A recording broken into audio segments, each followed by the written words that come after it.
Welcome to Boring History for Sleep. Tonight, we are going back to a time that looks, from a certain distance, almost like a painting.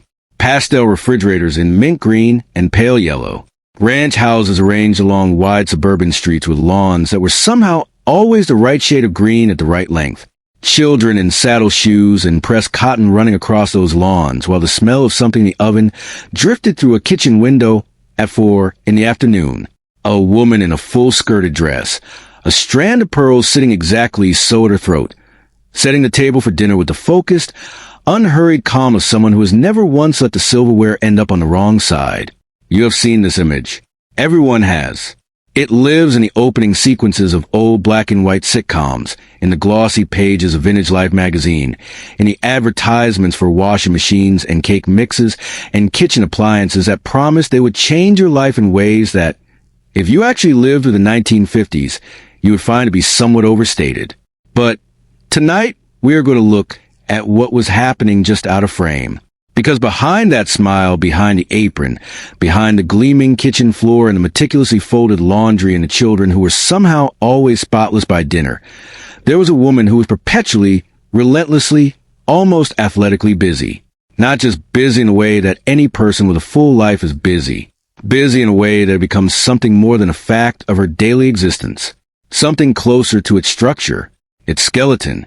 By the early 1950s, an entire generation of American women had been shaped by forces they could not entirely name into believing that their worth, their identity, their goodness as human beings, was measured in direct proportion to how much they accomplished in a given day. That stillness was a kind of danger. That leisure was not rest, but vacancy. That a good woman was a busy woman, and a busy woman was a happy woman. And if you found yourself sitting quietly in the middle of a Tuesday afternoon wondering whether this was all there was to it, that was something to push through, not something to examine. This is the story of how that happened, how the peculiar and specific conditions of post-war American life, the economics, the architecture, the advertising industry, the medical establishment, the marriage culture, the religious atmosphere, all came together to construct a world in which women found themselves almost constitutionally unable to stop moving. And what it actually felt like, in the body and in the mind, to live inside that world from the first cold step onto a linoleum floor at 6:15 in the morning to the final moment of exhausted quiet after everyone else in the house had gone to sleep. If this sounds like an evening well spent, take a moment to like this video and subscribe to the channel. New episodes come out every week, and your subscription genuinely helps more people find their way here. And before we get started tonight, please do leave a comment and tell us where in the world you are watching from. The range of places people write in from is one of the most genuinely lovely things about doing this. Now, if the lights are still bright, let this be the moment to dim them. If you have not yet made it to the bed or the couch, now would be the time. Let your shoulders drop a little away from your ears. Let your breathing slow down. There is nothing that needs doing tonight.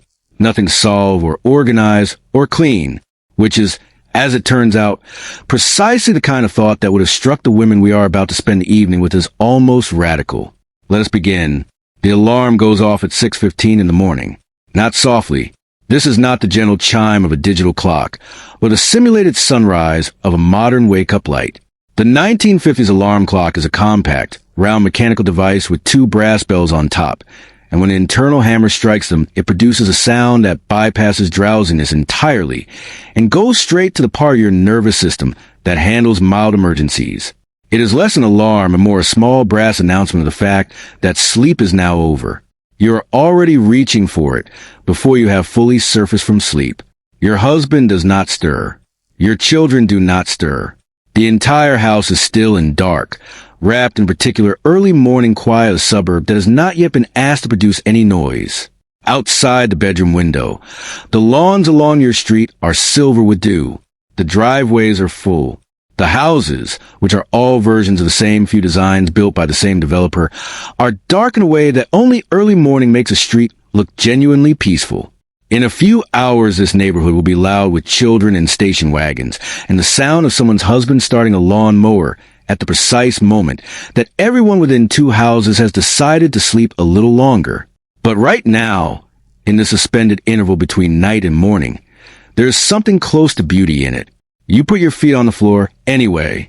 The floor is linoleum, and it is cold in that specific way that hard, flat, cold surfaces communicate temperature directly from the floor to the bones of your feet without the customary courtesy of any intermediate softening.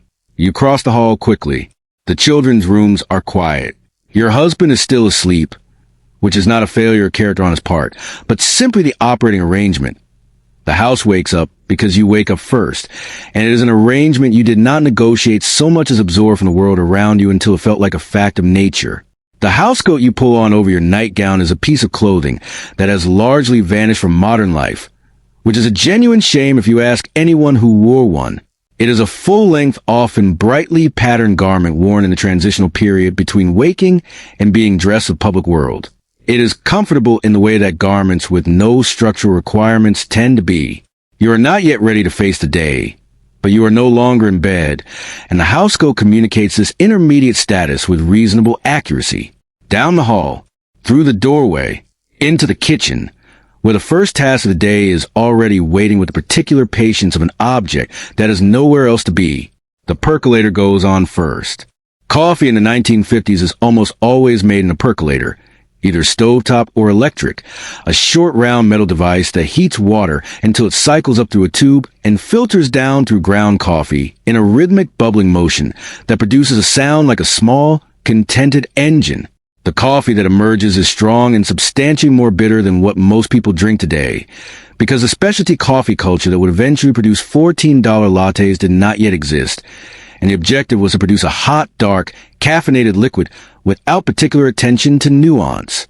The smell of it, though, is one of the dependable anchors of the morning, rich and warm in the still cool kitchen, in a way that feels like a small daily promise. Whatever the day turns out to contain, coffee was here first. While the percolator does its work, you set the table. You do this without thinking, because you have done it enough times that the body manages it while the mind is already moving ahead to other things. 4 plates, 4 glasses, 4 sets of silverware arranged in the correct positions, forks on the left, knife and spoon on the right.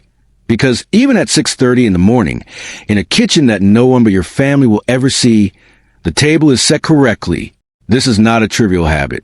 The physical presentation of the domestic space was observed and internally evaluated even when no external observer was present, because by 1955 most American housewives had internalized the standards of domestic presentation so thoroughly that they functioned as their own audience.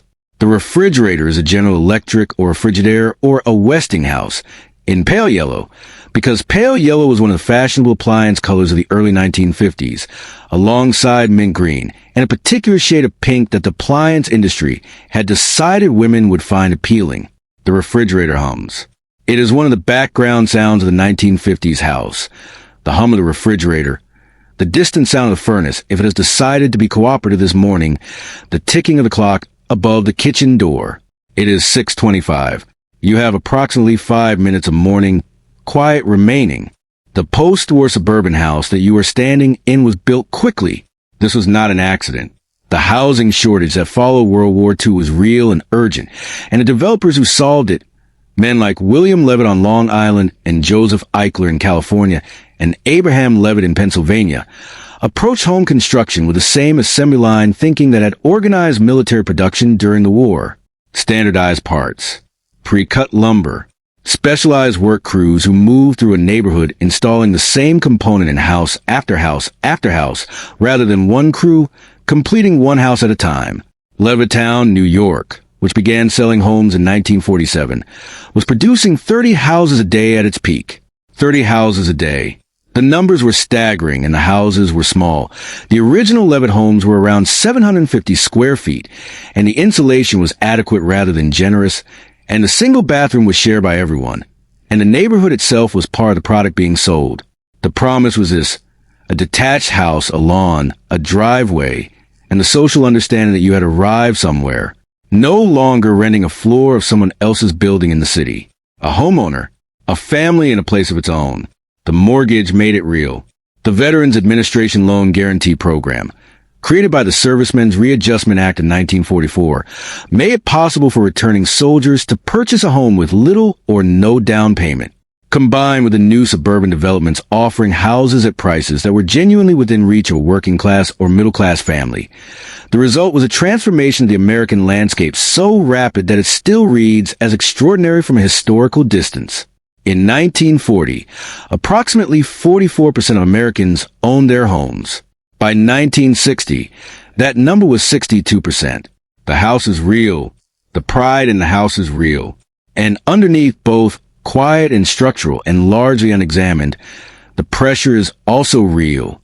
Your husband comes into the kitchen at 6:45. He is dressed or nearly dressed. He sits at the table, pours coffee, opens a newspaper.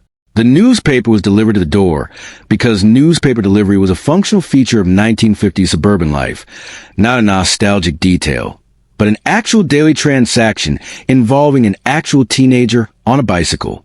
Your husband reads the front page with the concentration of a man who is already, mentally, somewhere else. The commute begins in his head before his car leaves the driveway. This arrangement, the husband sitting at the kitchen table with the newspaper while the wife is standing at the stove, has become such a loaded image in retrospect that it is easy to miss what it actually represented in 1955, the understood and mutually accepted division of a shared life. He managed the public world. You managed the private one. The division was clear. The roles were defined, and the clarity had its own kind of comfort, even if the comfort came with conditions that nobody was looking at directly yet. You scramble the eggs. The bacon goes in the cast iron pan. The toast comes up out of the toaster with a mechanical spring-release sound that is slightly startling if you're standing too close, which you are, because the kitchen is not large. The orange juice is poured from a can of frozen concentrate that you mixed yesterday evening, a relatively new convenience product that the Minute Maid Corporation had been selling since the late 1940s, and that had become, by the early 50s, a fixture of the American breakfast table. Your children pile in at 7, the older two in various states of morning dishevelment that require attention before the school bus arrives at 8:30. The morning is moving now. It will not stop moving until late tonight, and even then, not entirely. But somewhere underneath the percolator bubbling and the bacon sizzling and the children's voices and the newspaper rustling, there's a quieter current running through this kitchen, through this house, through this suburb, through the lives of nearly every woman you know. It is a question of how things came to be arranged exactly this way, who arranged them, and whether anyone had actually asked if this was the arrangement that worked best. That question is still a long way from being asked out loud. For now, there are eggs to get onto plates before they get cold. The house you are standing in is smaller than it probably looks in memory. Memory does an interesting thing with the homes of childhood and early marriage, generously expanding the rooms and softening the edges until the actual square footage becomes almost beside the point. The truth of a 1950 suburban home was that it was a compact, functionally organized space that served a large number of purposes simultaneously, and did so with varying degrees of success depending on how many children were involved and what the weather was doing. The living room is at the front. It has a sofa and an armchair and a coffee table, and increasingly by the mid-1950s, a television set occupying a corner of the room with the authority of something that has arrived and does not intend to leave. The walls are painted in the muted tones that interior decorating advice of the era recommended, pale greens and warm tans, and a particular beige that mid-century America seemed to regard as a neutral, but that future generations would regard as an aesthetic choice of some specificity. There is a frame print on the wall, the kind that could be purchased at a department store for a price that did not require difficult decisions.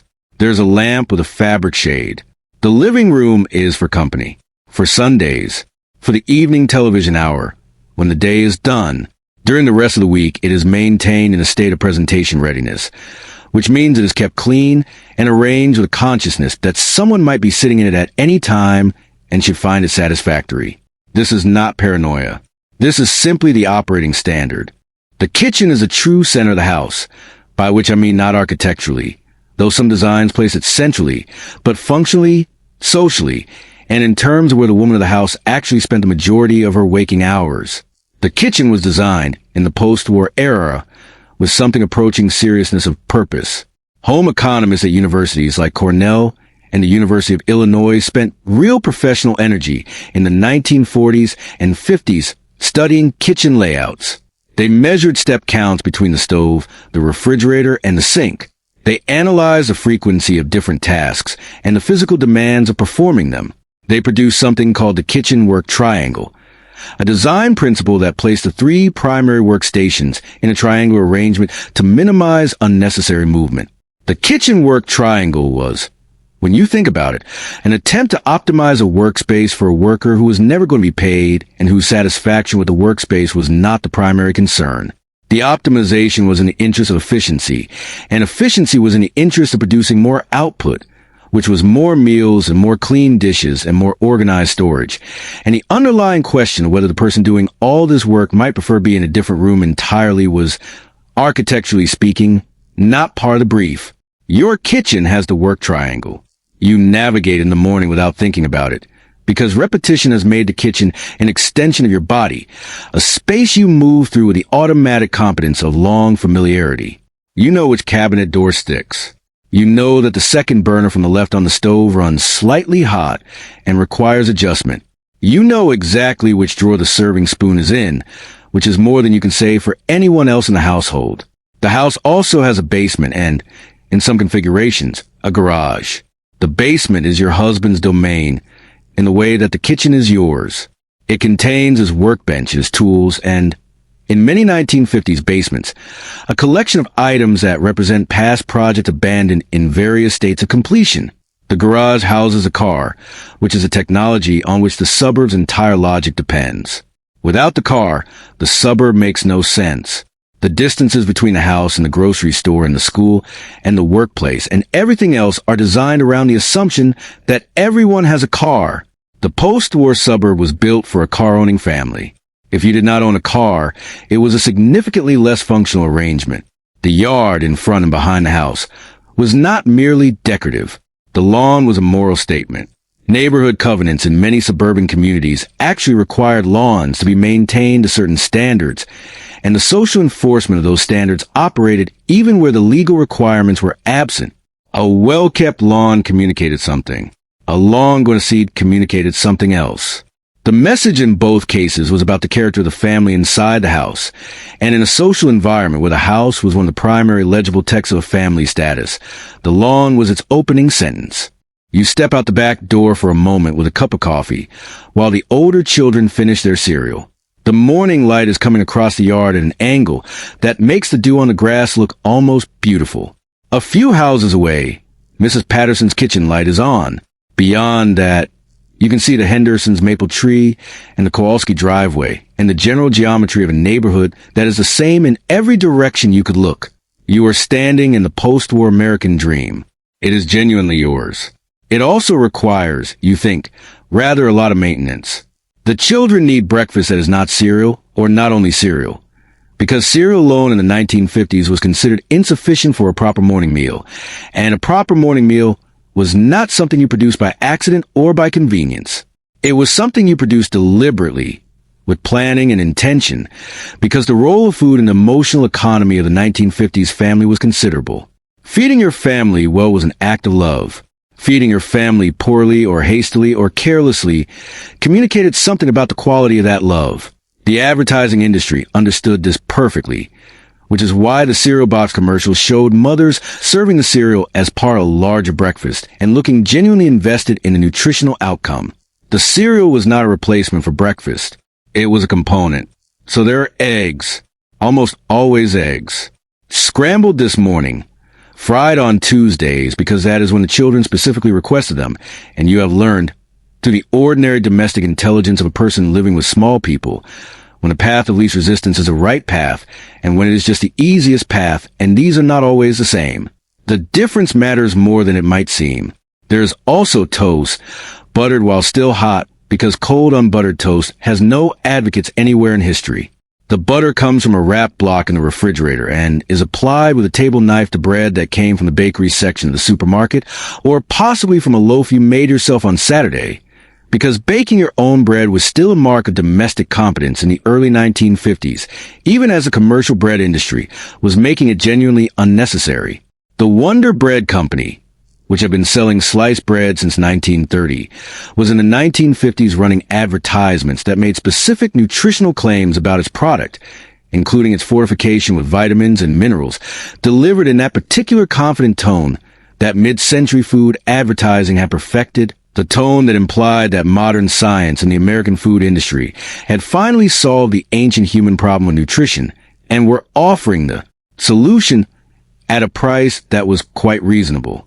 Whether sliced bread represented progress or loss was already a question people were beginning to ask, because the 1950s were a period of genuine ambivalence about the relationship between convenience and quality that continues in various forms to this day. The convenience was real. The time it saved was real. But something was also being traded away, and what it was kept being slightly difficult to name. Your son will not eat his eggs if they touch his toast. This is a preference he has held with remarkable consistency since the age of 3, and that he articulates now not as a preference, but as a basic fact about the world. In the manner of young children who have not yet learned to distinguish between their opinions and reality, you have, over time, developed a system for serving his plate that keeps the relevant items at a distance from each other that he finds acceptable. This system requires no particular intelligence, but does require the specific kind of memory that parents of young children develop for the idiosyncratic requirements of each individual small person in their care.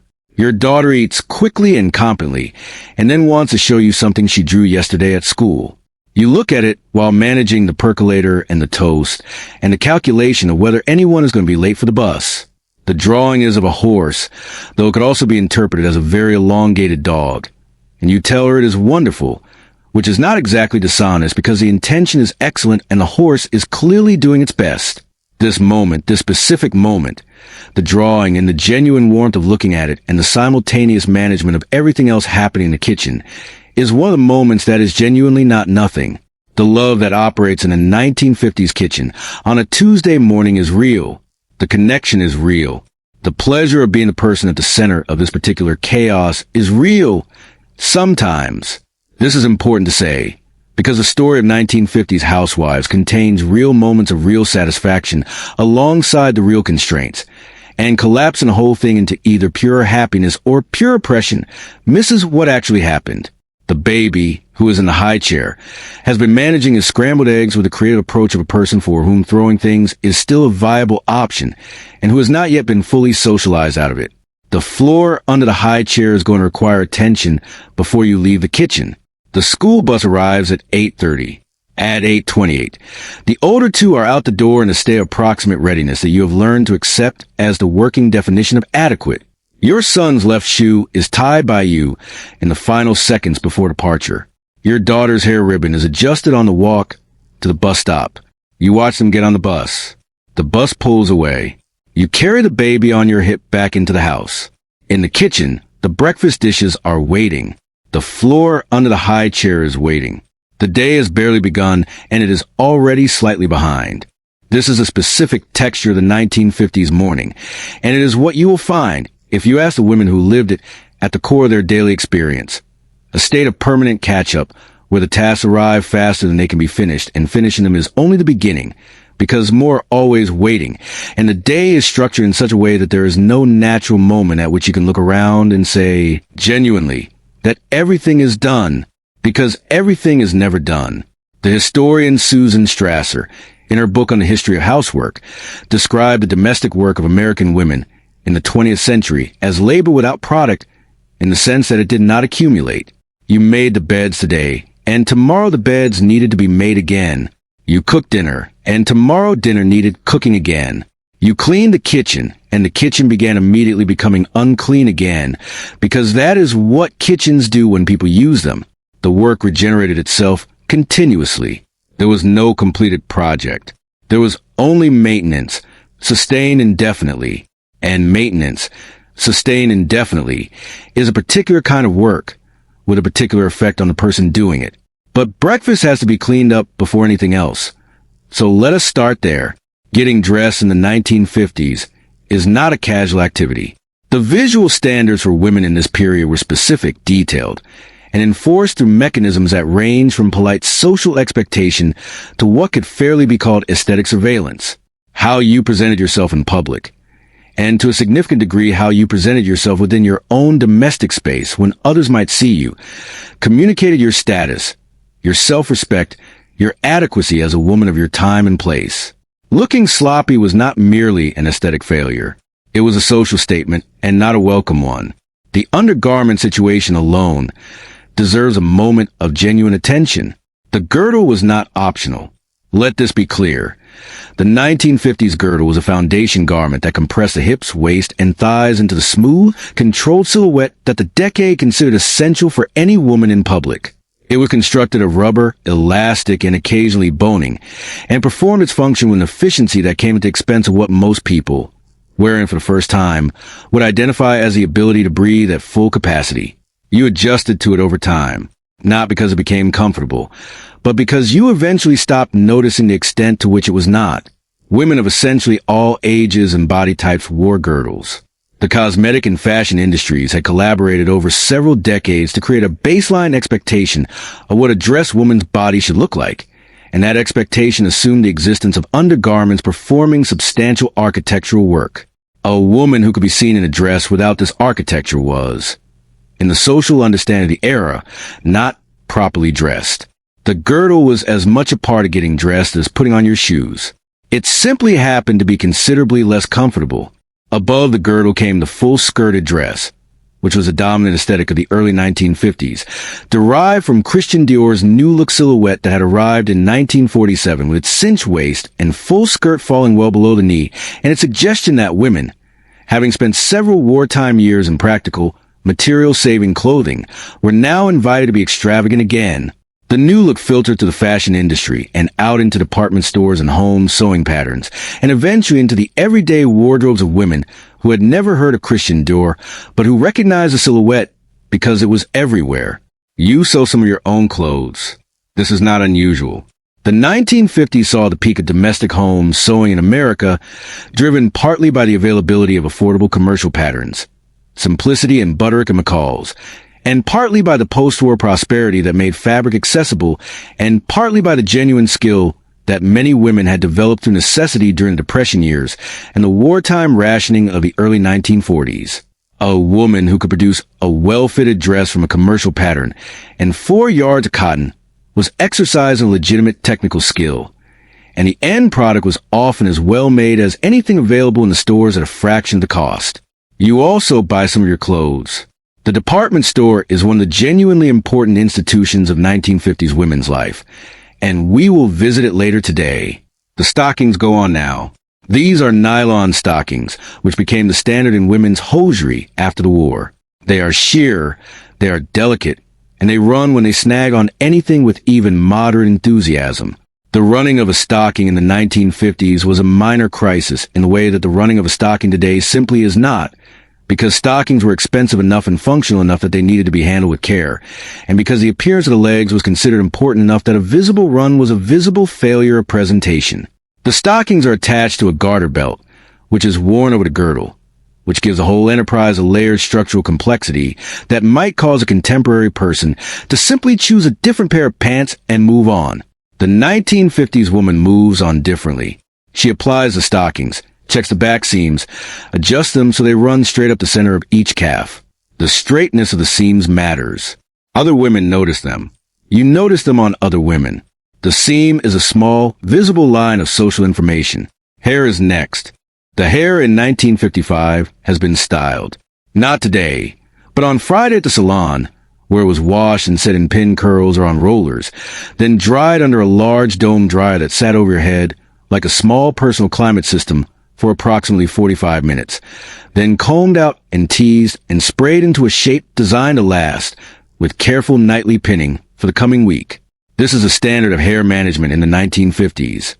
Not daily washing and styling, but a weekly appointment at the salon that represents a genuine time and financial commitment, maintained through the week with pins and scarves and a careful approach to activities likely to produce humidity. The salon itself was one of the genuine social spaces of 1950s women's life. You had a regular appointment with a regular stylist who knew what you wanted and how your hair behaved and whose opinion on community matters was reliable. The conversations that happened under those dryers cover a range of topics that would have impressed a professional intelligence gathering operation in their scope and specificity. Who was having trouble with their teenager? Whose husband was being promoted? what was happening with the family in the yellow house at the end of Palmer Street. The salon was where things were known. This morning you pin your hair into its shape and smooth it with a touch of Brill cream or pomade applied lightly at the temples where it tend to lift, and then you check in the bathroom mirror with the critical professional attention of someone who knows what she is looking for. The lipstick goes on last. In the 1950s, lipstick was not a casual or optional component of a woman's public appearance. It was the final statement, the signal that you were dressed and ready and presenting yourself as you were expected to present yourself. The shades ran from warm coral to deep red, the precise colors varying with fashion and with individual preference, but all of them operated within the understanding that a woman's lips were a visible feature that required deliberate address. You apply it without a mirror because you have applied it enough times to know where your lips are. You are now dressed. You are wearing, by the count, approximately 4 more layers of clothing than you would wear in any comparable modern situation, including infrastructure that restricts your movement in ways you have stopped noticing because the noticing stopped being useful some years ago. You look entirely put together. The visual composition of a properly dressed 1950s woman communicated something that was genuinely a form of social currency. Control. Order. The suggestion that the person inside the presentation was managing things adequately. What the presentation did not communicate, because it was specifically designed not to, was the amount of effort required to produce it. But the baby needs to be changed, and the kitchen floor from this morning's high chair situation is still waiting, and there's a full day ahead, and you are already dressed for it. The children take up a large portion of the available space in a 1950s household. Not just physical space, though they take that too, with their toys and their clothes and their endless capacity to spread themselves across surfaces that were clean approximately 40 minutes ago. They take up time and attention and organizational bandwidth in quantities that were, in the 1950s, generally understood to be the primary purpose of those resources in a mother's life. The baby boom that followed World War II was not a metaphor or a cultural impression. It was a demographic event of documented statistical magnitude. Between 1946 and 1964, American women gave birth to approximately 76 million children. The birth rate during this period reached levels not seen before in American history and not seen since. In 1957, the peak year, the average American woman had 3.7 children. This average represents a real distribution across real families, many of which had 4, 5, or 6 children, while others had 2 or 3, and the social expectation in most communities was that a family of 2 children was a minimum rather than a standard. The cultural pressure to have children in the 1950s operated on multiple levels simultaneously. There was a religious framework, which in mainstream Protestant and Catholic American life emphasized a family as a foundational social unit and children as its purpose and blessing. There was a psychological framework, which through figures like Erik Erikson and Abraham Maslow and 100 popularized versions of their ideas communicated the message that adult fulfillment required a commitment to generativity, to producing and nurturing the next generation. There was a social framework, which in the suburb was possibly the most powerful of all, simply because everyone around you was having children, and a childless or childlike couple was an anomaly that attracted concern and speculation. And there was the biological framework, which in the 1950s, before reliable contraception was widely available, simply meant that the predictable biological consequences of marriage were more difficult to manage than they would later become. Your children this morning, the ones who just got onto the school bus and the one in your arms, represent a life organized significantly around their needs. This is not resentment, not entirely. The love you feel for them is one of the realest things you have ever experienced. And the satisfaction of watching the older ones become capable, funny, strange little people is genuine and specific. But love for your children and the total reorganization of your existence around their care are 2 separate things, and the 1950s did not always draw a clear line between them. Dr. Benjamin Spock published Baby and Child Care in 1946, and by the early 1950s, it had become the single most consulted child-rearing guide in America. It was eventually to sell more copies than any book other than the Bible in the United States up to that point. Spock was, relative to his predecessors in the advice literature, genuinely warm and humane. He told mothers to trust their instincts, which was a departure from the earlier Watsonian behaviorism that had advised emotional detachment and strict schedules. He said that holding a baby would not spoil it. He said that children were individuals and should be treated as such. All of this was in context progressive and kind. What Spock perhaps did not fully integrate into his advice was the cumulative mathematics of what he was recommending. An emotionally attuned, developmentally responsive mother who followed her instincts and treated each child as an individual and engaged with their development and emotional life with genuine investment was a specific kind of human being performing a specific kind of labor. Adding that to the existing requirements of housekeeping, cooking, social maintenance, and the management of household did not create a balanced picture. It created a schedule. And then the experts multiplied. The 1950s produced an expansion of parenting advice that went well beyond Dr. Spock. There were weekly parenting columns in women's magazines. There were radio programs. There were pediatricians who had opinions about sleep schedules and feeding approaches and toilet training timing, and the importance of play and the developmental significance of certain toys, and the kinds of books that should be read to children at various ages. The advice was not always internally consistent, but its general direction was clear. The quality of your child's development was your responsibility, and it would be evaluated. You were being graded by the children themselves, in a sense, and the grade was not in a report card, but in who they turned out to be. This created a mother who was perpetually, on some level, performing, not dishonestly, not cynically, but with the continuous awareness that what she did was being translated directly into the small people in her care, and that the translation would be legible for decades. The baby on your hip has strong opinions about which direction he would like to be carried, and is expressing them with a directness available to a person who does not yet have words. You negotiate with him in the gentle, slightly absurd way that adults negotiate with babies, adjusting your posture in your direction until something registers as close enough to satisfactory. It is 9:15 in the morning. The house needs cleaning.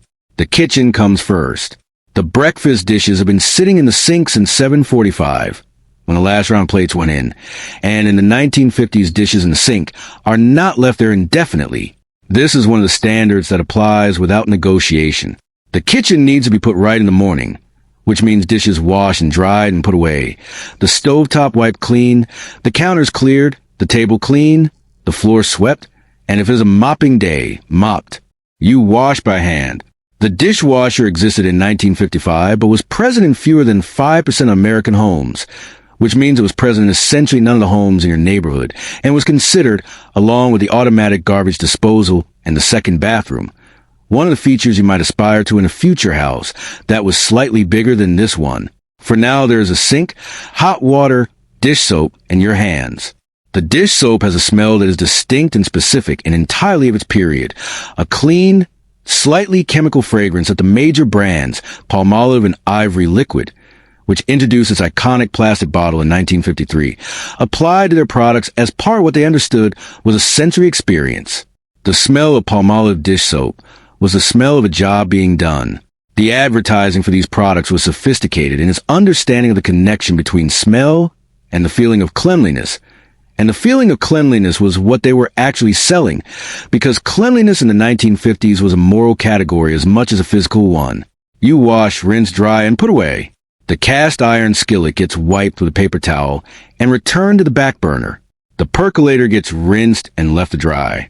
The high chair tray, which experienced the scrambled egg situation with characteristic thoroughness, gets washed separately and with some focused attention. The kitchen takes 45 minutes. Then the beds.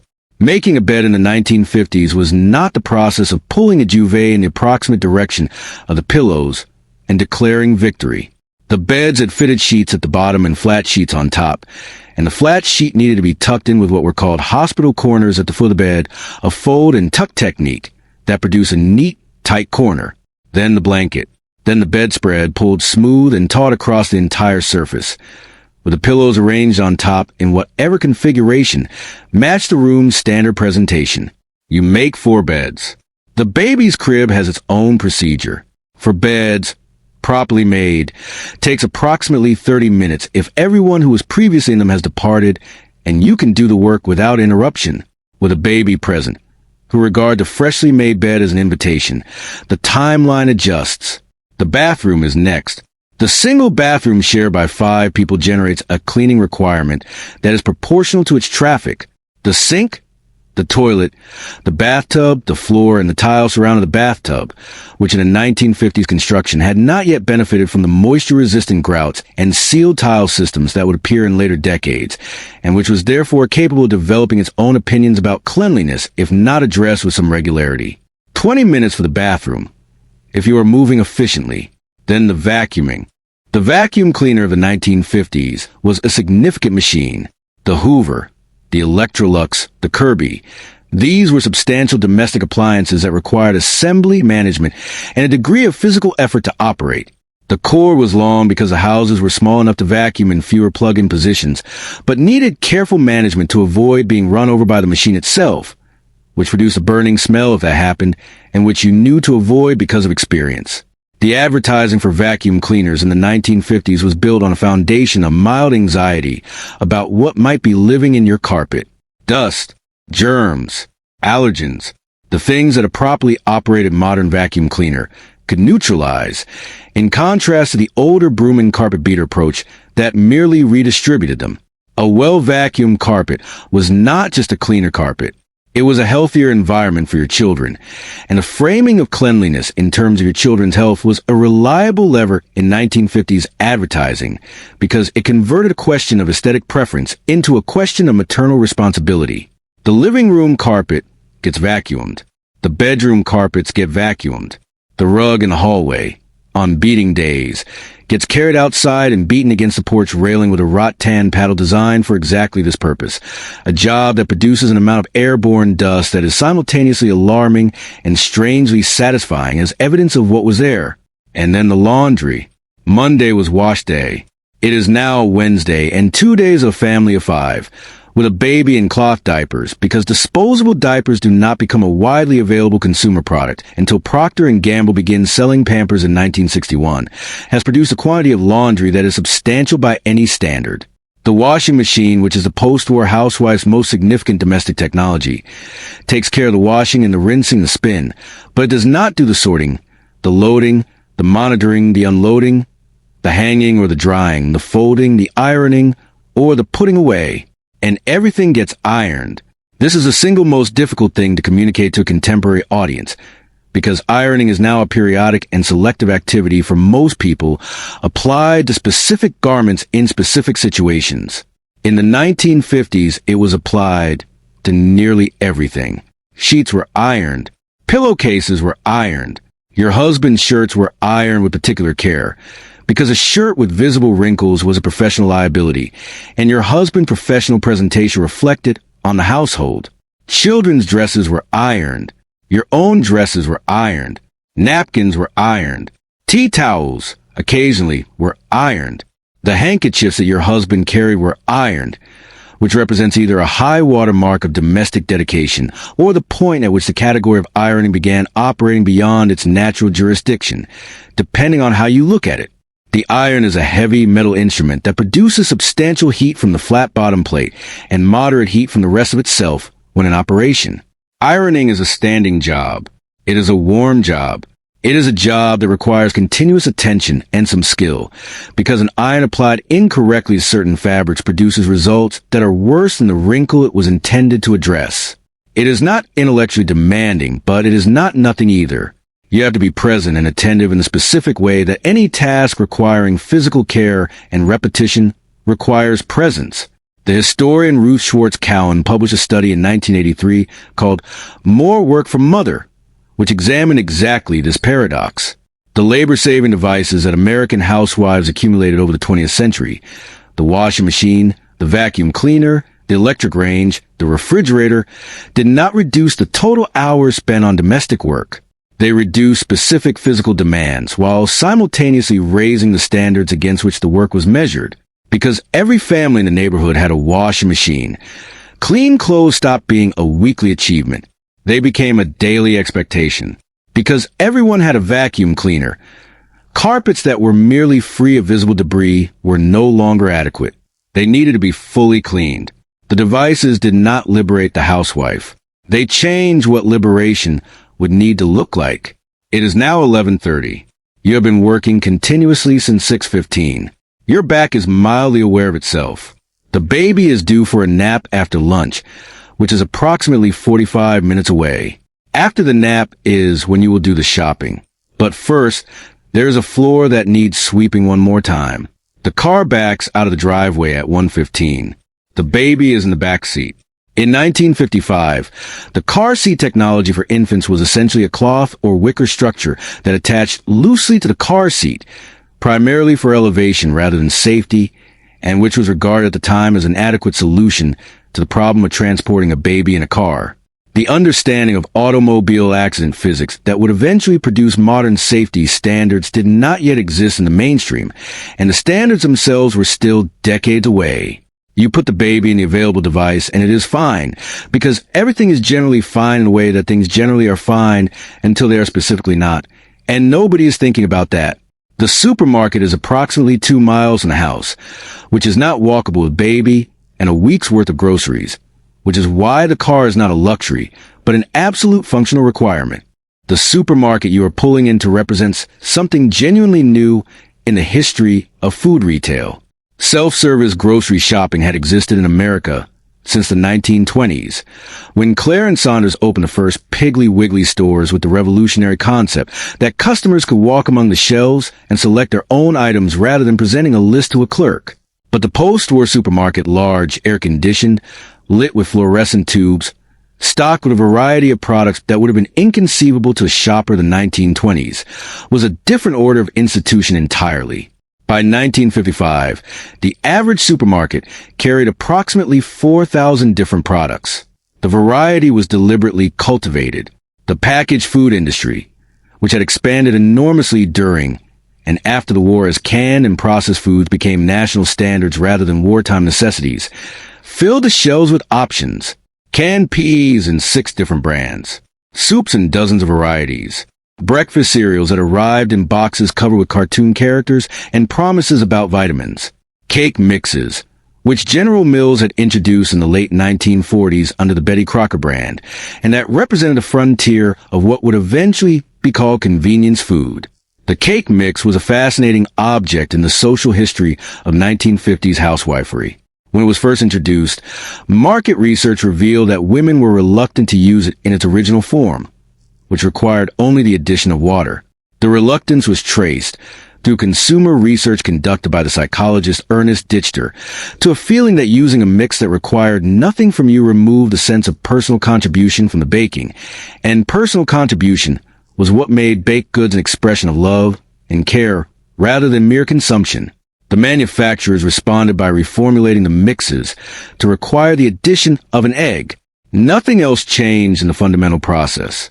The mix did essentially the same work, but the addition of the egg, the act of cracking it and incorporating it, gave the baker something to do, a participation in the process, a contribution of something from the refrigerator that was hers. Sales improved. The egg requirement was a small, brilliant piece of applied psychology that told the consumer exactly what she had been told her whole life.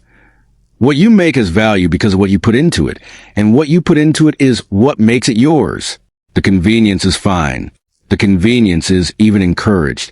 But the love, the authentic personal involvement, needs to be visible somewhere in the process. You push the cart through the produce section first.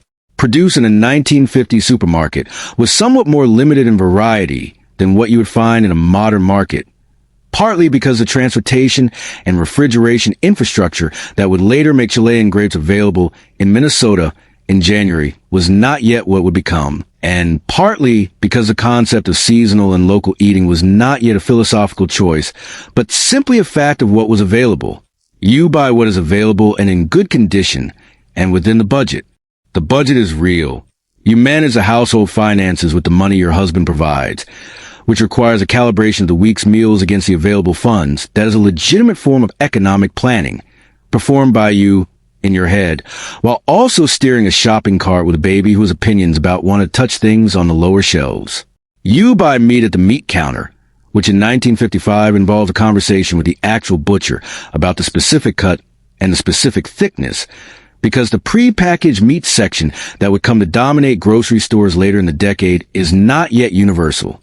The butcher is a human being with professional knowledge about the provenance and quality of the product he is selling, and he has views about which pork chop is better today and which is better left for someone else. And if you have a good relationship with the butcher, you get the better information. There's also the dairy case, the bread aisle, the canned goods section, which takes some time because the canned goods section has become genuinely expansive, and the frozen food section, which represents a current frontier of domestic convenience. Frozen vegetables have been available commercially since Clarence Birdseye developed the quick freezing technology in the 1920s, but they became widely affordable and widely available in the post-war years, when the expansion of home freezer capacity made them a practical option. Frozen peas saved time in a way that was difficult to argue against. You bought fresh vegetables when they were available and better, and you used frozen when they were faster and adequate, and the balance between them was a practical decision made on the basis of time and quality and cost. 2 hours later, you are unloading bags from the car into the kitchen. The groceries need to be sorted and put away in their proper places, because a well-organized pantry and refrigerator was part of the operational logic of running a household, and because you knew where everything was, which meant that when you needed the cream of mushroom soup at 3 in the afternoon, while also watching the baby and talking to your daughter about her school day and starting the dinner, you could find it without looking. The shopping is done. It is 3:15, and the school bus is due in 2 minutes. Between the morning cleaning and the dinner preparation, there is a period of time that the cultural history of the 1950s tends to skip over, because it does not fit cleanly into the narrative of either the busy housewife or the isolated one. This is the social time. The suburb, for all its limitations, was genuinely a social environment in ways that it is important to understand. The women who lived in it were not hermits by circumstance. They were surrounded by other women in identical circumstances, and the proximity and the similarity created a social infrastructure that was, in its way, remarkably dense. The coffee klatch was a real and regular institution of 1950 suburban life. In the mid-morning, after the children were at school and the initial household tasks were done, but before the afternoon schedule took over, women gathered in one another's kitchens. 2 or 3 or 4 of them, sitting at the table with coffee and sometimes a pastry or a piece of coffee cake, talking about whatever they were talking about that day. This sounds pleasant, and often it was. It was also a social environment operating under its own codes and its own dynamics in the way that all genuinely social environments do.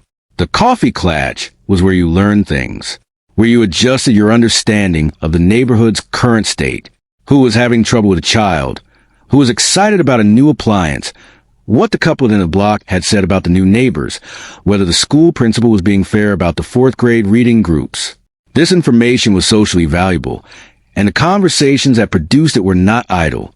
They were the social intelligence system of a community that had limited other means of communication. But the coffee klatch was also a place of social calibration.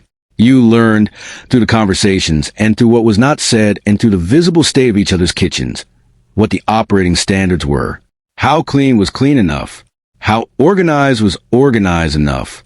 How your children compared to the other children? How your marriage looked from outside? Whether the things you were doing were consistent with what the neighborhood understood to be the correct way to do things. The sociologist William H. White studied suburban communities in the early 1950s and published his findings in The Organization Man in 1956. He wrote about the suburb as an environment in which conformity was not merely encouraged, but structurally produced. The physical design of the neighborhoods, with the houses close together and the driveways visible from the street and the backyards open to the neighbors behind, created a social transparency that was continuous and comprehensive. You could see who was coming and going. You could see the state of the lawn. You could see whether the lights were on at 11 at night. The visibility was not malicious, but it was constant. The keeping up with the Joneses dynamic that became a cliché about this era was not invented by cartoonists. It was documented by social researchers who watched it operating in real communities with real consequences. Having the latest kitchen appliance mattered. The state of the lawn mattered. The children's behavior mattered. These were things that the neighborhood saw and that the neighborhood evaluated. And the neighborhood was your primary social world if you did not work outside the home. And its evaluation was something you operated within. Your neighbor from across the street, whose name is Barbara, has come over this morning with her younger child. She is your friend genuinely, in the sense of someone whose company you actually enjoy and with whom you can speak with more honesty than you can with most people. She sits at your kitchen table and drinks coffee and tells you something that happened with her husband last week that she describes with the slight obliqueness that women of this period use when discussing things that feel slightly too large for the coffee klatch, but that cannot be left entirely unmentioned. You hear what she is saying and also what she is not saying, and you respond to both, which is a specific social intelligence that women develop in environments where direct statement is not always available. You're also, while talking to Barbara, folding the laundry that came out of the dryer an hour ago. The laundry does not wait for conversations to be finished. The conversations happen around whatever the hands are doing, which in the 1950s household is almost always something. The conversation moves on to more comfortable territory. Her daughter's new dress. Something funny. The older children said on the bus. Whether the new family on Maple Drive seems nice. Whether you are going to church potluck on Thursday. Barbara leaves at noon. You make the baby's lunch and put him down for his nap. The house is quiet again. In the quiet, in the kitchen, with the laundry folded and the morning cleaned up and the shopping done and the coffee klatch finished and the nap happening down the hall. There's a moment that is not quite peaceful but is close to it. A brief interval in which the demands of the day have temporarily satisfied themselves and the next wave has not yet arrived. You stand at the kitchen window and look at the yard. The question of whether this is enough, whether the specific arrangement of time and space and obligation constitutes a life that feels like it belongs to you, is not a question that the 1950s supplied any good tools for answering. The tools that existed, the magazine articles, the advice columns, the television programs, the religious community, all pointed in the same direction. This was the life. This was the life that was right and good and appropriate. If it did not feel entirely satisfying, that was a problem with the feeling, not with the life. But the feeling persisted. In the kitchens along every suburban street in America, in the brief, quiet intervals between one task and the next, it was still some years away from having a name. The television arrived in the American living room during the late 1940s and early 1950s with speed that was historically remarkable. In 1947, fewer than 1% of American homes had a television set. By 1955, approximately 65% did. By the end of the decade, it was approaching 90%. This transformation happened in less than 10 years. And it happened at exactly the moment when the suburban housewife was becoming the defining social figure of American domestic life. The timing was not accidental. In the sense that the television industry and the advertising industry immediately recognized their primary daytime audience and oriented themselves accordingly. But it was also not a conspiracy. It was a natural alignment of a new medium, a captured audience, and an economy organized around the sale of domestic products to the people managing domestic spaces. The daytime television programming of the early 1950s was explicitly oriented toward women at home. Soap operas, which had migrated from radio to television, continued their stories of family drama and domestic complication. Cooking programs and household advice programs filled the mid-morning hours. Game shows appeared in formats designed for the kind of engagement available to someone who was also keeping an eye on a child and thinking about what was in the refrigerator. The primetime programming offered something different, the idealized domestic world in fictional form. Leave It to Beaver, which ran from 1957 to 1963, presented the Cleaver household as a kind of luminous version of everything the suburb was supposed to be. Ward Cleaver was reasonable and fair. June Cleaver was patient and cheerful and impeccably put together. The house was always clean. The dinners were always ready. The family sat down together and talked in complete sentences and resolved their difficulties through calm communication. June vacuumed in heels and wore her pearls to breakfast, and never once appeared to have spent the previous 8 hours working without stopping. The Donna Reed Show, which debuted in 1958, offered a similar vision with similarly assembled domestic goddess at its center. Donna Stone was beautiful, organized, warm, slightly self-deprecating in the approved manner, and constitutionally incapable of being flustered by anything her family produced. These characters were not meant to be realistic. Television producers of the era were clear enough on this point. They were aspirational. They were the aesthetic of the dream being the perfectly managed home and the perfectly managed family, packaged into 25-minute narratives that ended with warmth and resolution. The effect on the actual women watching them was layered and not entirely straightforward. On one level, the shows were enjoyable. They were funny sometimes, warm often, occasionally genuinely touching. People watched them because they got something from them. On another level, they functioned as continuous calibration of expectations, a regular reminder of what a good home and a good wife and a good mother were supposed to look like. And the reminder was not without consequence for women whose actual homes were close to but not quite the television version. The advertising that surrounded the programming was the sharper instrument. By the early 1950s, American advertising agencies had begun investing in formal research into what we would now call consumer psychology. They hired psychologists, sociologists, and anthropologists to understand what people wanted and what they feared, and how the gap between wanting and fearing could be exploited productively. The results of this research flowed into the design of advertisements that directed themselves at the housewife with considerable sophistication. The fundamental insight of the research was this: the housewife was not primarily buying a product. She was buying a self-image. She was purchasing evidence of what kind of person she was, evidence that would be visible to her family, to her neighbors, to herself. The refrigerator advertisement did not say merely that the refrigerator was large and efficient. It said that owning this refrigerator made you the kind of mother whose family ate well, the kind of woman who was modern and forward-thinking, the kind of person who had the best of what was available because she understood that her family deserved it. The refrigerator was not an appliance. It was a proposition about your character. This mechanism, the conversion of products into evidence of identity, was applied across the entire range of domestic goods. Floor wax that produced a shine that expressed your pride in your home. Laundry detergent that got whites white enough to demonstrate that you were a mother who cared about the small details. Baby formula scientifically designed to show that you were a modern mother who trusted science. The effect of this machinery on the amount of time and energy that women invested in domestic work was substantial. Because if the cleanliness of your kitchen expressed your worth as a person, the kitchen needed to be very, very clean. Because if the whiteness of your husband's shirt said something about your commitment to the household, the shirts needed to be very, very white. The standards rose in proportion to the cultural weight attached to meeting them. And the advertising industry, it should be said, was not wrong that products could make certain tasks easier. Many of them could and did. The washing machine genuinely made laundry less physically brutal. The automatic dishwasher, for those who had one, genuinely reduced the time at the kitchen sink. The frozen vegetable genuinely saved the 20 minutes of shelling peas. The problem was not that the products failed to help.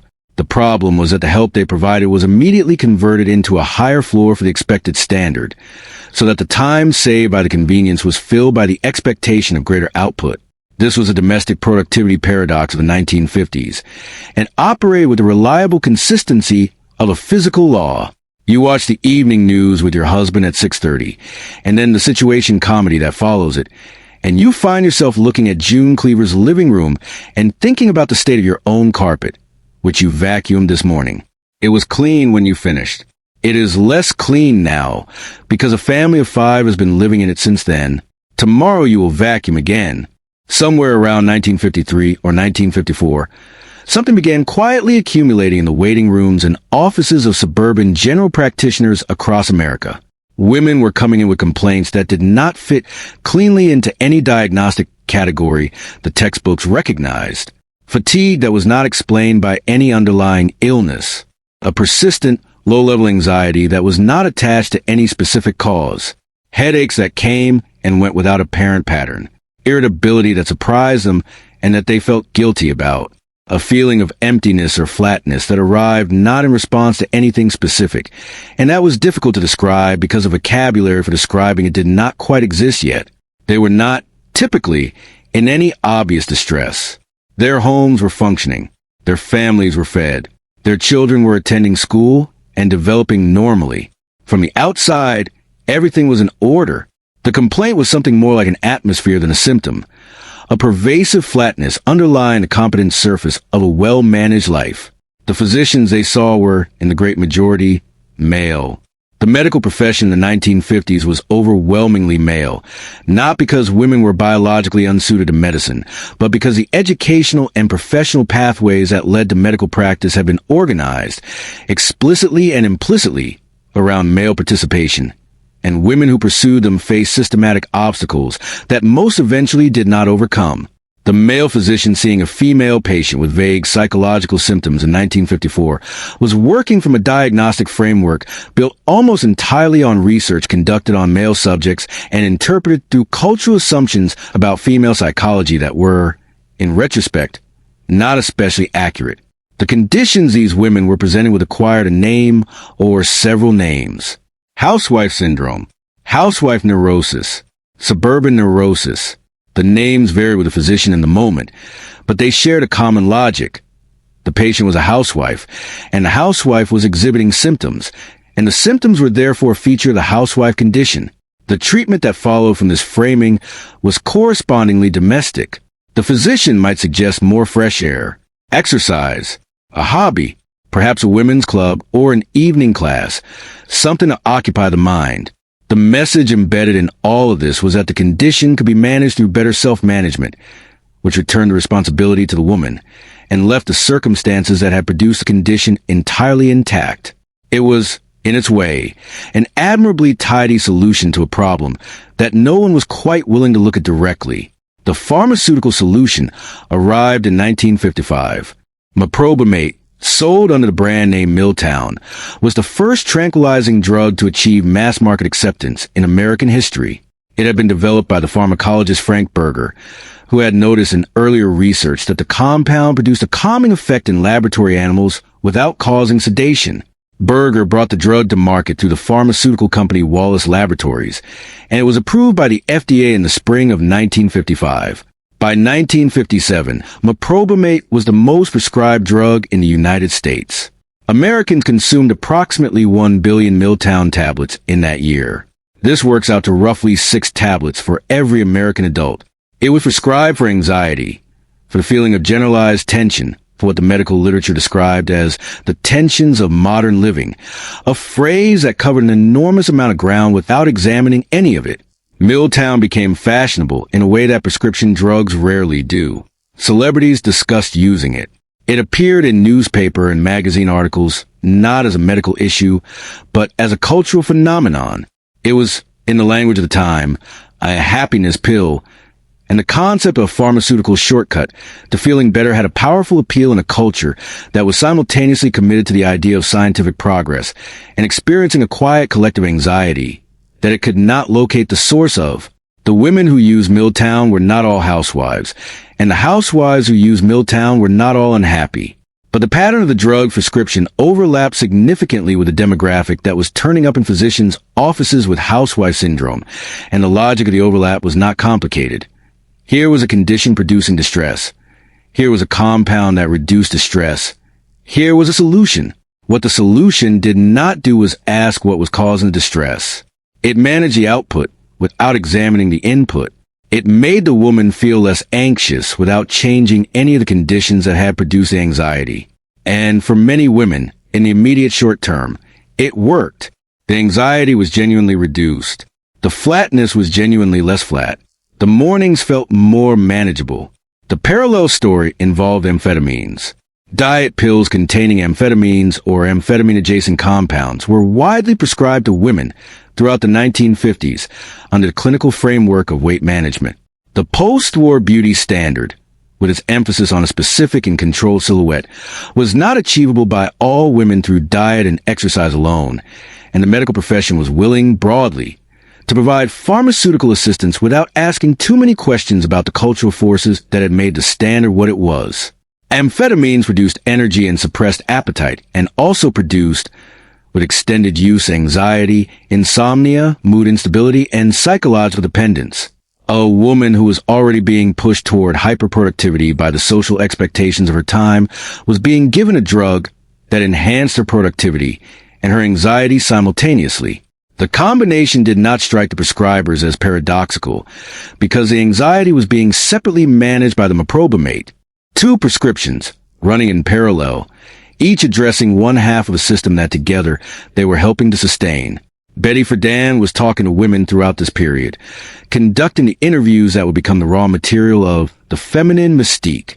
She interviewed college-educated women about their lives, their satisfaction, their dissatisfaction, their sense of themselves, their sense of what had been lost or never found. She called what she was hearing the problem that has no name, and she described it as a strange stirring, a sense of dissatisfaction, a feeling that kept surfacing the most unlikely moments. In the middle of making a bed, in the middle of a coffee klatch, in the middle of a Tuesday afternoon that was going exactly as planned and felt somehow entirely wrong. The problem had a name. It had several names. In fact, none of which the culture was yet prepared to hear. It had to wait a little longer. For now, there was a next prescription to fill. Here is a number that the cultural history of the 1950s tends to underemphasize. In 1950, approximately 31% of American women were employed outside the home. By 1960, that figure had risen to 38%. During the decade most associated in American memory with the full-time housewife, more than 1 in 3 women was working a job. The women who made up this workforce were diverse. They were school teachers, who were the largest single category of employed women in the United States, and who occupied a professional role that the culture had specifically designated as feminine in its qualities of nurturing and domestic orientation, even as it demanded the full range of professional competencies. They were nurses, who were in the 1950s overwhelmingly female, and who operated within a medical system that was overwhelmingly male and that organized the nursing profession accordingly, as a support function for physicians' authority, rather than as an independent clinical practice. They were secretaries, bookkeepers, telephone operators. They were saleswomen in the retail establishments that were expanding alongside the suburbs. They were factory workers, including a significant number who had worked in wartime manufacturing and had never, despite the post-war cultural pressure to return to home, entirely stopped working.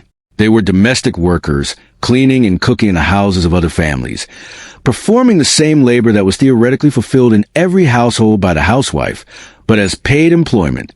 And there was a specific and significant category of women who worked because their families needed them to, not because the culture proved it or because personal aspiration drove it, but because the arithmetic of one income in one household was not always sufficient. These women were making a practical decision that the cultural narrative of the era preferred not to acknowledge, because acknowledging it complicated the story of the husband as sole provider and the wife as willing beneficiary of his provision. For the woman who worked outside the home in the 1950s, the specific complication of her position was this: the domestic obligations did not change. The cultural expectation of what a wife and mother provided to her household did not adjust to accommodate the reality that she was also working 40 hours per week somewhere else. The standard for the household was set by the housewife ideal, and the working woman was expected to meet it. This was not a condition any single person imposed. It was the aggregate result of a culture in which the division of domestic labor was so thoroughly associated with gender rather than with capacity or availability or fairness that it operated as though it were a natural law. The house was the woman's responsibility. The children were the woman's responsibility. The dinner was the woman's responsibility. Whether she also had a job was a separate variable that sat alongside these responsibilities rather than replacing any part of them. If you are this woman, the working woman of 1955, your day starts earlier than the full-time housewife's, because it has to. The morning routine for the family must be completed before the bus takes you to the city, and the morning routine takes the same amount of time whether or not you have a bus to catch. You wake up at 5:45.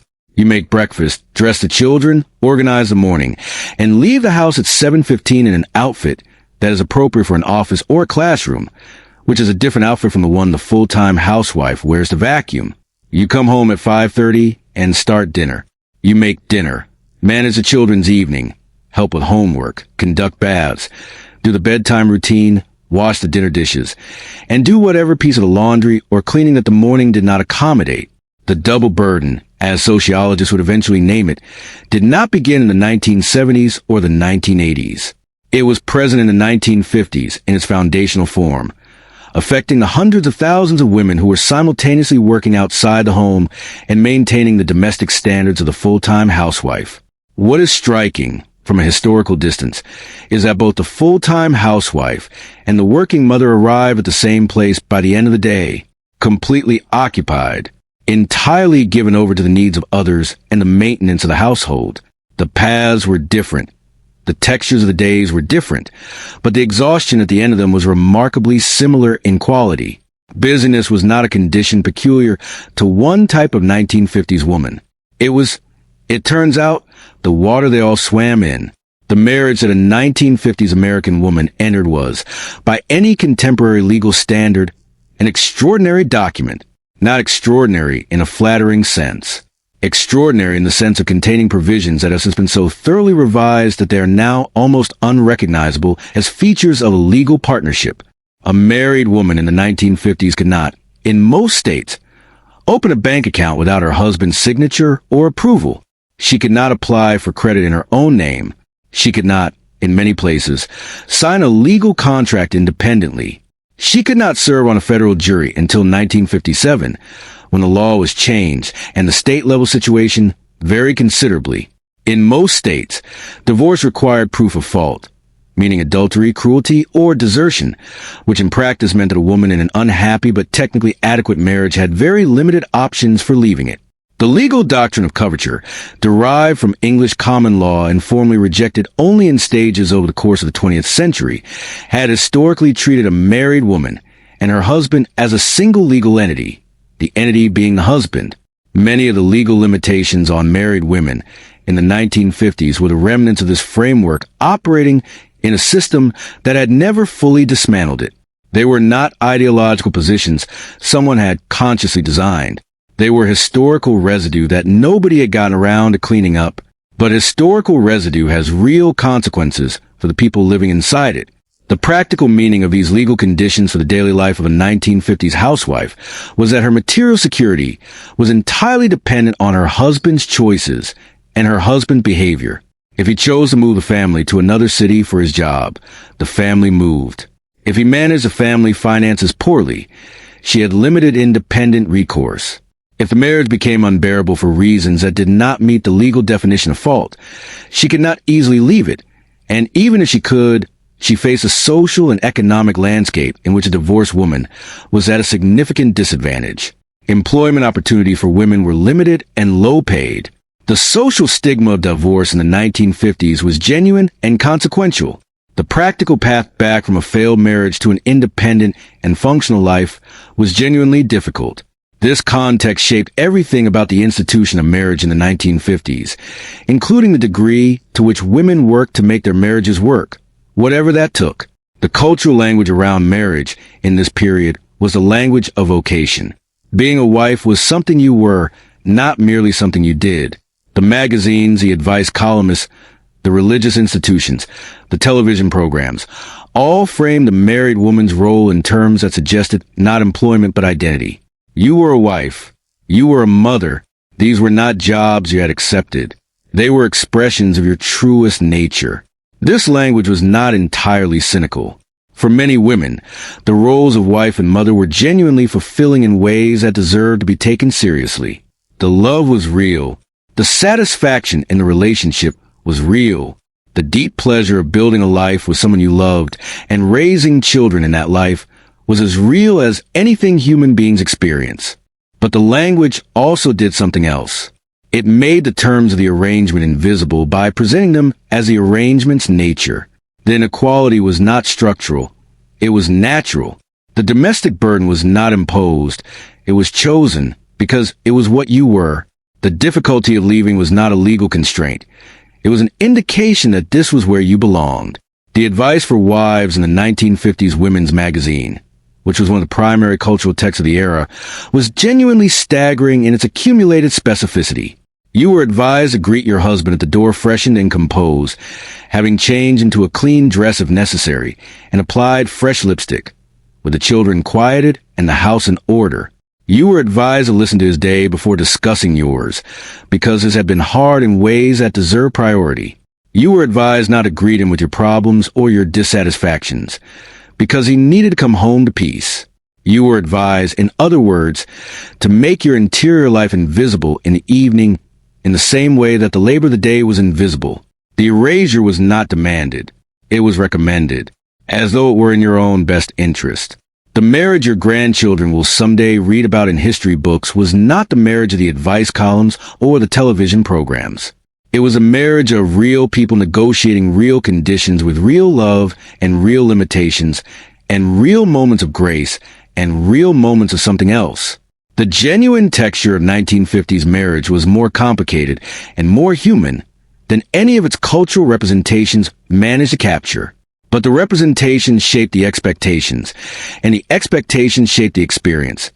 And the experience for many women was one of continuous effort to inhabit a role that was both genuinely theirs and genuinely more demanding than anyone had said it would be when they accepted it. The church on the corner of your neighborhood, whether it is the First Methodist or the St. Anthony Catholic or the Temple Israel or the First Baptist, is a building you visit with regularity, and that serves purposes that extend well beyond the theological. Church attendance in the United States reached its historically recorded peak during the 1950s. In 1958, a Gallup poll found that 49% of Americans reported attending religious services in the previous week, a figure that has not been approached since. The post-war decade was, in ways that deserve to be understood carefully, one of the most actively religious periods in modern American history. This was not accidental or unrelated to the other conditions of the time. The Cold War had generated a specific form of national anxiety, an awareness of nuclear capability and international instability, and the fragility of the things that had been built, and religion was one of the available responses to that anxiety. President Eisenhower, not a dramatically religious man by temperament, spoke publicly and frequently about the importance of faith in American life. "In God We Trust" was added to all American currency in 1956. "Under God" was inserted into the Pledge of Allegiance in 1954 by an act of Congress. Billy Graham conducted his crusades to audiences of tens of thousands. Reverend Norman Vincent Peale's The Power of Positive Thinking sold millions of copies from 1952 onward. Religion was, in the 1950s, publicly respectable and culturally central in a way that would become less so in subsequent decades. For women, the church was a particular kind of space. It was, firstly, a genuinely spiritual home for those who held religious belief, and many did, sincerely and deeply. The faith was real. The community of the faithful was real. The consolations of a religious framework for the difficulties of life were not to be dismissed. But the church was also one of the few organized public spaces in the 1950s where women's participation was expected, encouraged, and given formal recognition. The Women's Auxiliary, the Missions Committee, the Altar Guild, the Sunday School Program, the Church Potluck, the organization of which was an exercise in logistics that would have qualified as project management in any professional context, the annual Christmas Bazaar, and the Spring Rummage Sale, and the Summer Vacation Bible School. These were activities in which women exercised real organizational skill and real leadership authority in ways that were not available to them in the professional world. The woman who could not aspire to be a senior partner in a law firm or a bank vice president or a city council member could share the church women's organization with the kind of executive authority that she brought to the role with complete competence and that the organization recognized within its social structure as having real value. This was not nothing. It was, in fact, something significant. The church provided a legitimate public sphere for women's intelligence and organizational capacity within a cultural moment that had very few other such spaces available. The church also reinforced the domestic ideology, and here the alignment was so complete as to be almost invisible from within it. The religious language about wives and mothers, drawn from scriptural sources and interpreted through the dominant theological frameworks of the mainstream American churches of the 1950s, spoke of service as virtue, of self-sacrifice as holiness, of the domestic role of women as a sacred calling. The mother who served her family was not merely fulfilling a social expectation. She was participating in something larger than herself. The woman who made the home a haven was not just meeting her husband's domestic needs. She was, in the framing of the time, engaged in the work of building the kingdom of God from the kitchen outward. This framing was genuinely meaningful for many women. It provided the work of the domestic sphere with a dignity and a cosmic significance that mere social expectation could not quite supply on its own. If making beds and cooking meals and raising children was the work God had given you to do, then doing it with excellence and dedication was a spiritual act. It had weight. It also, as a practical matter, made questioning the terms of the domestic arrangement feel like something more than a social dissatisfaction. To wonder whether you might want to do something else with your education or your intelligence was, in the framework of the religious community, to wonder something about your acceptance of your role as God had designed it. The stakes were, you might say, somewhat elevated above the professional. Sunday morning you dressed the children for church. The girls wore dresses with full skirts and white gloves and small hats or ribbons in their hair. The boys wear pressed trousers and clean shirts and jackets.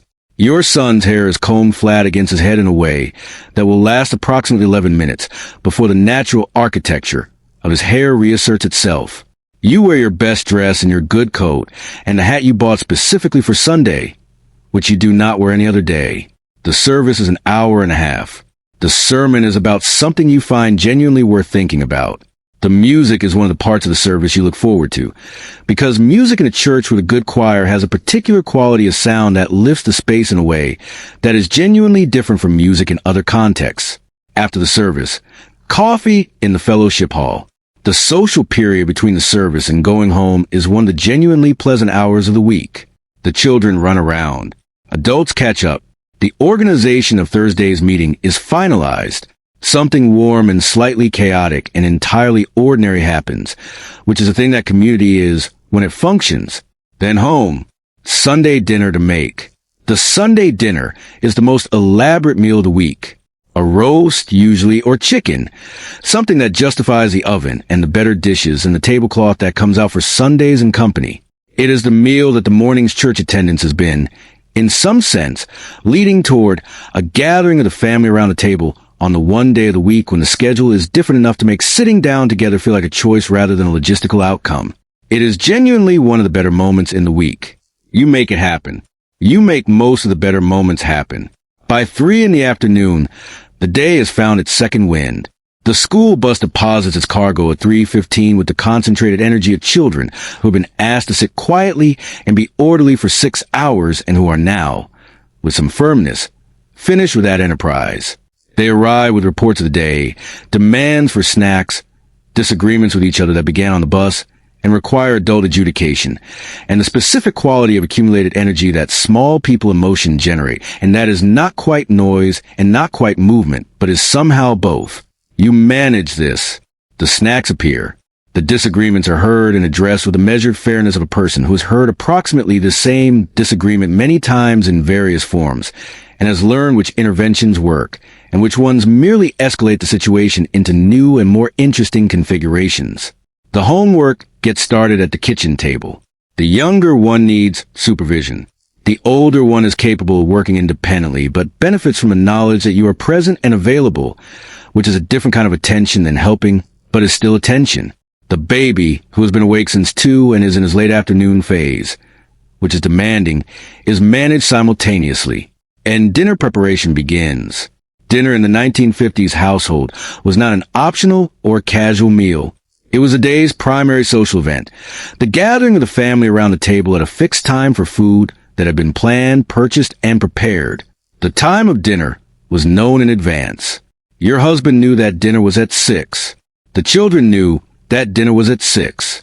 The neighbor who called at 5:45 to chat knew, or should have known, that this was not the moment, and the gentleness with which you managed the ending of that call was one of the many small social calibrations that the evening required. The dinner you are making tonight might be the pot roast that has been in the oven since 2:30, filling the house for 2 hours with a smell that is the olfactory equivalent of a hug. Deep and slightly sweet and entirely comforting in a way that slow-cooked meat has of communicating warmth through nothing more than scent. Or it might be chicken, prepared in one of the dozen ways that the 1950s repertoire offered for chicken. Or meatloaf, which was a staple of the era and which has never entirely recovered its reputation despite being. in actual practice, a versatile and economical meal that most people were happy to eat when it arrived on the table. Whatever it is, there is a vegetable, because there's always a vegetable, because proper nutrition for the family required one, and the green beans are in the pot, and the biscuits are in the oven, and the table is being set for the second time today, because you said it this morning, and then cleared it, and now you are setting it again, which is a specific repetitive geography of domestic work that Susan Strasser described as labor without product. The advice about freshening up before 5 o'clock was widely circulated and genuinely followed by many women. Not because it was an irrational thing to do, but because there was a real logic to it. The transition from the working day to the shared evening was a transition worth marking. Changing into a different dress and applying fresh lipstick was a way of signaling to yourself and to your husband that the mode was changing, that the private working self of the day was handing over to the shared self of the evening. Whether the advice reflected a healthy psychological transition or a requirement that women perform composure they did not necessarily feel at 5 o'clock was a distinction the 1950s culture was not particularly interested in drawing. Your husband arrives at 5:45. He is tired. He has commuted. He has worked a full day in the specific pressured environment of post-war American professional or industrial life, with its own hierarchies and its own demands and its own particular texture stress. He sits down. You put dinner on the table at 6. It is hot. It is complete. The children are seated. You are wearing a clean dress. The lipstick was applied at 4:58, while the biscuits were cooling in the bathroom mirror, where you checked your hair as well and made the adjustments that the afternoon had required. Dinner conversation.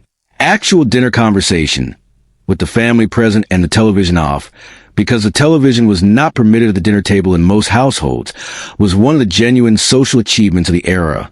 People talked. Children reported on their days in ways that were sometimes specific and sometimes magnificently vague. Your husband described something that happened at work that you listened to with genuine interest because you are interested in your husband and in the world outside the house that you spend most of your day not inhabiting. This is real. The warmth of the specific meal at the specific table with these specific people is real. The love in the room is real.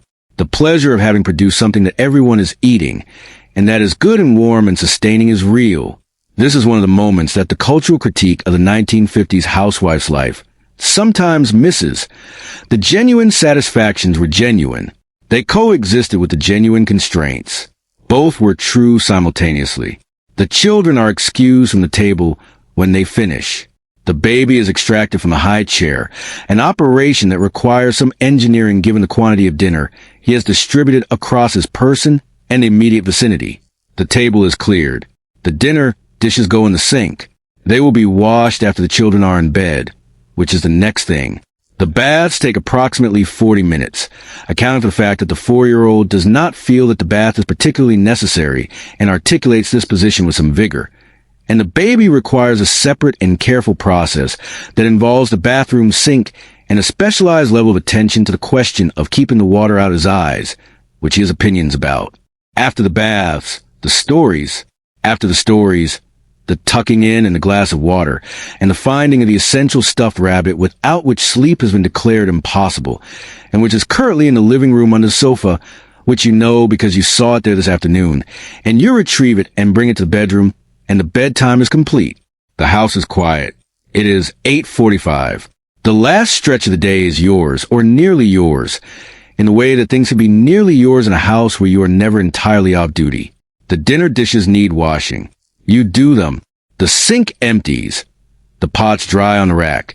The kitchen is restored to the state it needs to be in before tomorrow morning, when it will be needed again immediately and without preamble.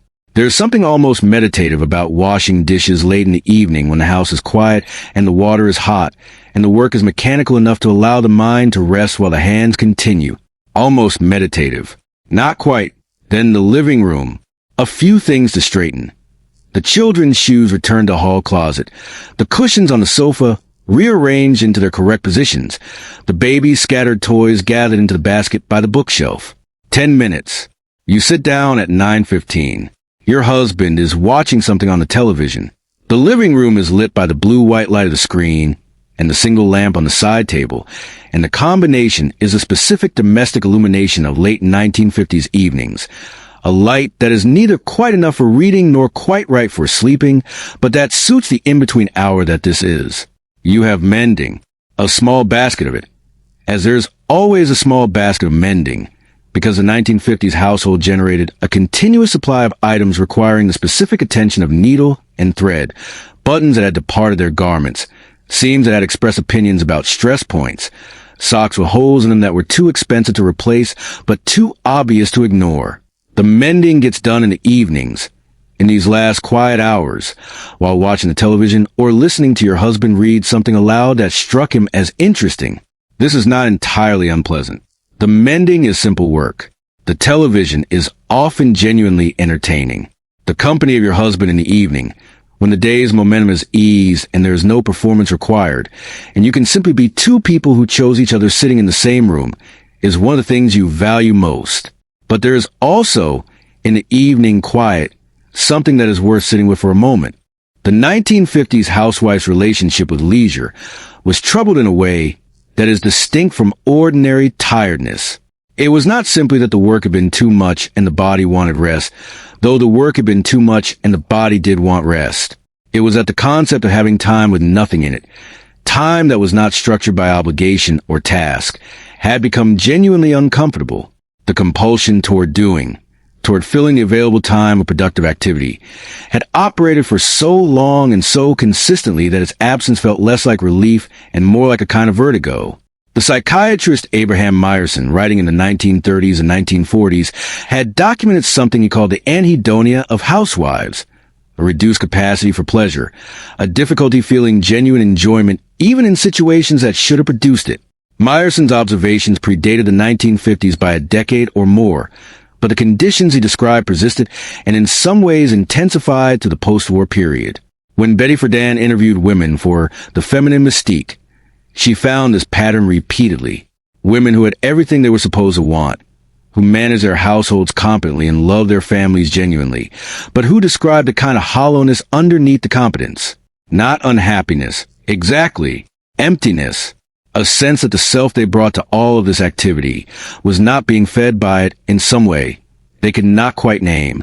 Some women had developed habits that helped. A book read in the hour before bed, sustained over the course of weeks. A garden that produced something from the attention given to it. A correspondence with a friend in another city that kept a connection alive across the geography of suburban relocation. Small preservations of a self that existed beyond the domestic role. Others had not found those preservations, or had found them insufficient. The medications, the Miltown, and the others were in some cases taken at night, to help with the sleep that did not come easily despite the exhaustion. The body wanted rest, and the mind had not learned how to stop. You set the mending aside. The television program ends. Your husband reaches over and turns off a lamp. In the darkness, in the room that is cooling now because the furnace is turned down for the night, you lie still and listen to the suburbs settling. A car somewhere on a nearby street. The neighbor's dog briefly, then quiet. The sound of the house itself. The refrigerator in the kitchen. The gentle sound that a house makes when it is finished being used for the day. The day has been full. Full in the specific 1950s way, which is a fullness so complete and so continuous that it leaves very little room for anything else. For the self that exists when the doing stops. For the question of what you want, if wanting something different from what you have, is even a category that is available to you. The sociologist Arlie Hochschild, writing decades later, would describe emotional labor that women performed as a kind of work that produced no visible product and required no special tools, but that was exhausting in its own specific way. Managing your own emotional state in the service of other people's comfort, day after day, producing warmth and patience and composure on demand, was a real expenditure of something real. In 1955, the concept did not yet have a name. The feeling was there, though, in the spaces between the tasks, in the quiet moment at the kitchen window, in the last hour of the evening, with the mending and the television and the sleeping house around you.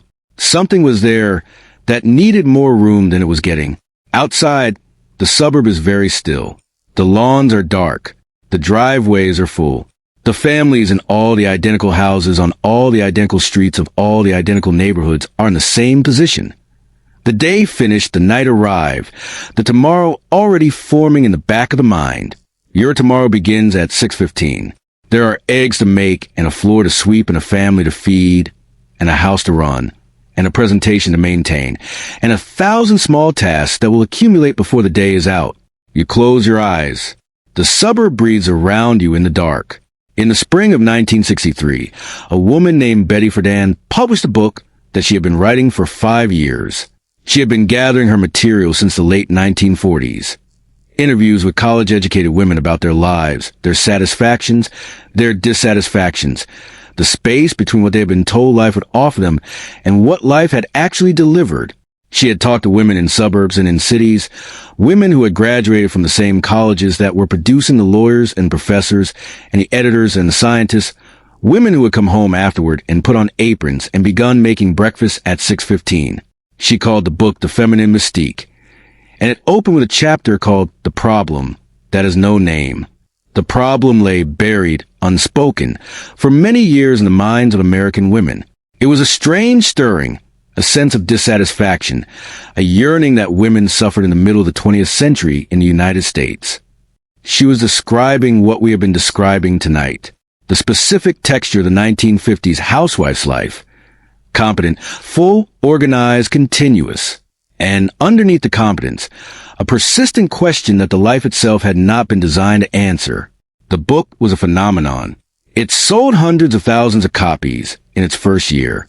Women read it and recognized themselves in it with the specific shock of encountering, in clear language, something that had previously existed only as an inarticulate private experience. They wrote to Friedan in their thousands. The letters described a particular quality of their recognition. It was not relief exactly, and it was not pleasure. It was the feeling of someone finally saying things out loud. The problem, once named, could not easily be unnamed. What followed is another story. The story of the 1960s and the women's movement, and the eventual transformation of American marriage law and American workplace practice and American domestic culture. That story unfolded over decades, in fits and starts, with real progress and real resistance, and a kind of uneven, imperfect movement that actual social change tends to produce. The world it eventually made is in many ways recognizable from the windows of the 1950s, but it is also genuinely different, and the differences are real. But tonight's story is about before. It is about the woman at 6:15 in the morning, feet on the cold linoleum floor, coffee percolating, the day already forming in her head, about the specific quality of her busyness. The way it was both a genuine response to genuine demands and a condition that had been constructed around her with considerable deliberateness by forces that she could not entirely see because she was inside them. She was not simply a victim of the era, though the era was not fair to her. She was not simply a contented domestic goddess, though the contentment was sometimes real. She was a human being doing what human beings do when the world presents them with the conditions it has and the role it offers and the tools it provides, navigating as well as she could, finding joy where it was available, feeling the loss of what was not available, and managing on most days to get through from 6:15 to the final lamp going off without the whole arrangement coming apart. She made it look easy, often. That was part of the arrangement too. But you've been with her today, through the alarm in the kitchen and the children and the clothes and the shopping and the neighbors and the television and the medicines and the marriage and the church and the dinner and the evening and the quiet. You have felt something of the weight of a day that was never empty and never finished and never entirely your own. And I hope that somewhere in that weight you have also felt something else.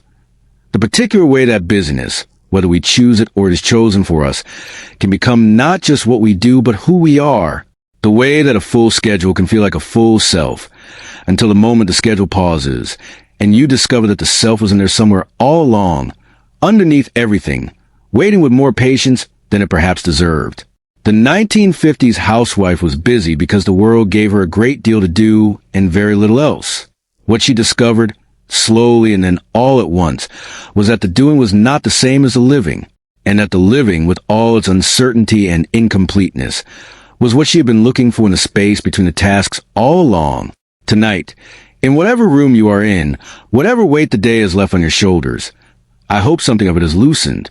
The self that exists when the doing stops is the realest version. It has been here all along. It needs nothing. It does nothing. It simply is. That is enough. More than enough. Sleep well. Thank you, genuinely, for spending this evening here with us. We will see you in the next one.